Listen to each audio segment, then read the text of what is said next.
बीरबल हमेशा दूसरे देश की संस्कृति और दूसरे राज्य की संस्कृति आदि की जानकारी रखने में बहुत उत्सुकता रखते थे।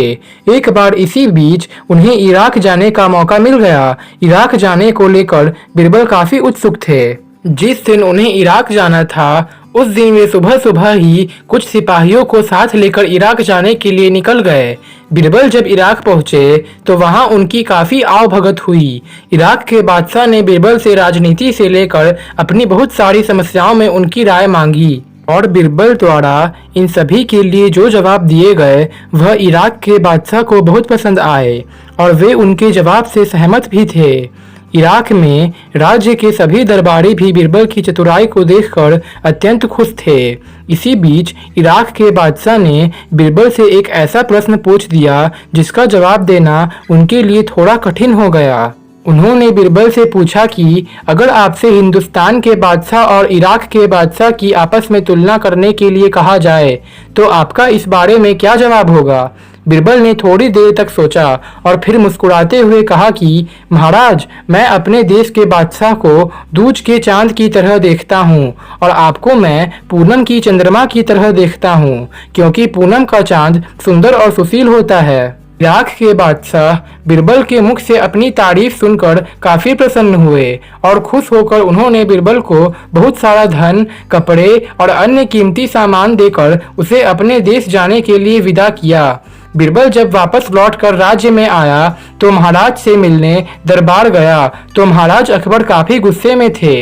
महाराज को इस बात की खबर मिल चुकी थी कि बीरबल ने उन्हें दूज का चांद कहा है और इराक के बादशाह को पूनम का चांद बताया है। बीरबल ने जब महाराज से उनके गुस्से होने का कारण पूछा तो महाराज बोले, तुमने अपने राजा को दूज का चांद कहा और दूसरे राज्य के बादशाह को पूनम की चांद, ऐसा क्यों? बीरबल ने कहा, हाँ महाराज, मैंने तो वही कहा जो सत्य है। आप अपने राज्य को दूज के चांद की तरह ही अपने पराक्रम और कृति से दिन दोगुना रात चौगुना बढ़ा रहे हैं, इसलिए तो मैंने आपकी प्रशंसा दूज की चांद की तरह की है।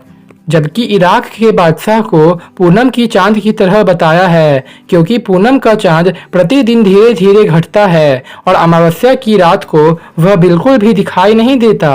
क्या मैंने आपको दूज का चांद बताकर कोई गलत काम किया है? मैंने तो केवल अपने राज्य के बादशाह की महानता का बखान ही किया है। आप तो जानते ही हैं कि दूज का चांद हमेशा चमकता रहता है और वह सभी को प्रिय होता है और सभी उसके दर्शन करना चाहते हैं, जबकि पूनम का चांद तो एक दिन के लिए ही चमकता है। अब तो आप खुद ही फैसला करें महाराज कि आप दूज के चांद हैं या पूनम के। बीरबल की बातों को सुनकर महाराज बड़े प्रसन्न हुए और उन्होंने मुस्कुराते हुए कहा, हाँ हाँ, मैं तो दूज का चांद ही हूँ। महाराज ने भी बीरबल को बहुत सारे इनाम और कपड़ों को देकर उन्हें सम्मानित किया और उन लोगों की उन्होंने अच्छे से खबर ली जिन्होंने बीरबल के खिलाफ महाराज के कान भरे थे। फ्रेंड्स, अगर हम अपनी बुद्धि और वाणी का सही से उपयोग करें तो हम हर किसी का दिल आसानी से जीत सकते हैं और अपने जीवन में आई हर समस्या पर आसानी से विजय प्राप्त कर सकते हैं। फ्रेंड्स, मैं अपने चैनल पर प्रतिदिन एक वीडियो पोस्ट करता हूं। हमेशा एक नई और मज़ेदार कहानी सुनने के लिए आप हमारे चैनल को सब्सक्राइब करना ना भूलें। मिलते हैं फिर जल्द आपसे एक नई कहानी के साथ। तब तक के लिए गुड बाय फ्रेंड्स।